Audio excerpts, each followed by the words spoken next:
friends, Coach Bob with you today, and today, welcome to another Worship on Wheels. You know, I actually did this video already, but for some reason, the camera just did something weird. Ooh, that sun is right in my face now. I came out earlier and did the video, but something happened again, like I said, and that's just how that goes sometimes, isn't it? You can't get too beat up over that stuff. But today we're going to talk a little bit about giving and getting.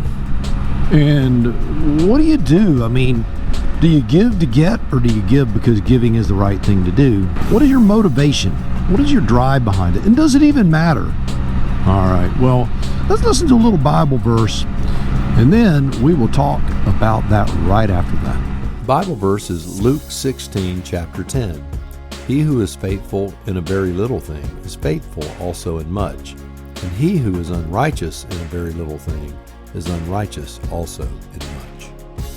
Oh, man, I got to turn around. That sun is just, man, that is like Flash Gordon, man. I mean, that's distracting big time for me. All right, I'll turn this thing around. Got me a little driveway right here. I'll swing out here. It's amazing how we can learn muscle memory, exactly how wide we need to turn around.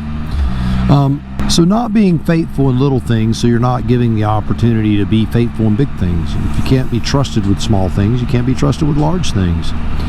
You know, there's nothing new about that. What in the world is this guy doing? Okay. All right. I guess he wanted to just have a head-on collision here.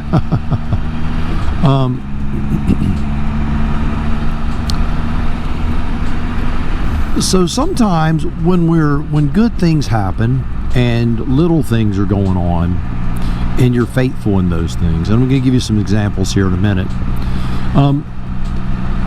then all of a sudden when bad things start to happen, you're like, well, God, I was faithful in the little things. Why are bad things happening? You know, sometimes, you know, if you're taking, like with me, Coach Vic here recently said, Bob, I feel so bad for you. All you've done for the last decade is take care of people. And I told her, I said, you know, I can't complain about it. I'm very grateful to have the opportunity to take care of the folks I've taken care of. I loved every one of them. Bad things are going to happen. You know, we're all going to die. You know, when we get old, you know, our lives we're going to fail. Our bodies are going to fail us. And eventually, you're going to die. That's how it works. The world has sold you a lie. There are people. You're not going to be able to just take a pill and live forever. You can live eternally forever, but that's a different story. So, you know, I was faithful in little things in my life. You know, the things that needed to be buttoned up, I buttoned them up. I took care of them, and I did the things that needed to be done. And then all of a sudden, bad things started happening, right? It was like it snuck up on me, and all of a sudden people were getting sick, and they needed help. And there was no one there to help them but me. Now, I'm telling you that God trusted me to take care of those of his children that were suffering. He trusted me. He trusted me to take care of them. And those are big things. Those are very big things. So I want you to realize that sometimes when God trusts you with something big, it doesn't mean that you're going to be a millionaire or have an 8,000 square foot house. That's not a big thing. In fact, I'm going to say that's not hardly anything in my eyes. Now, I'm sure there are those who would argue with me on that, and that's okay.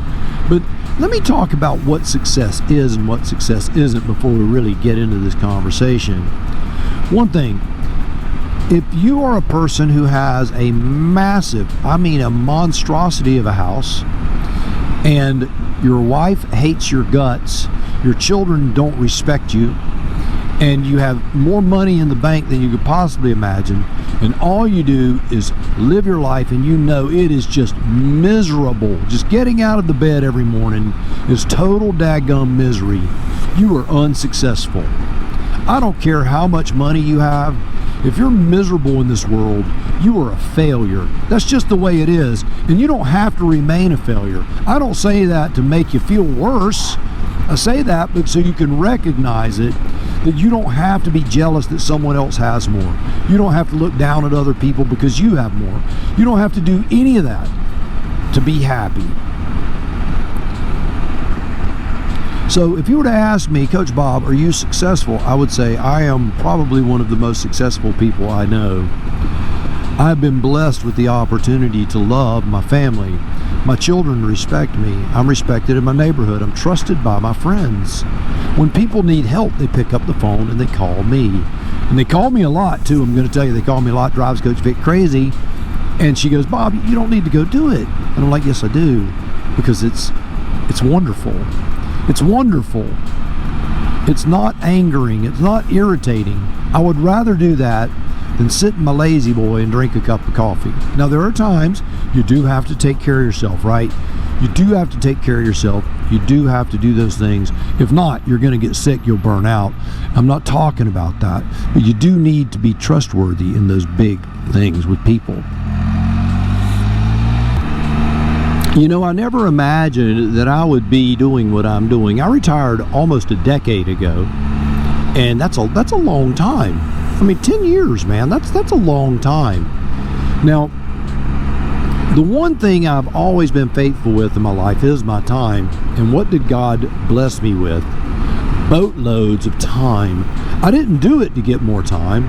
I did it because, well, that's what He tells me to do, and I love doing it. And He blessed me with that.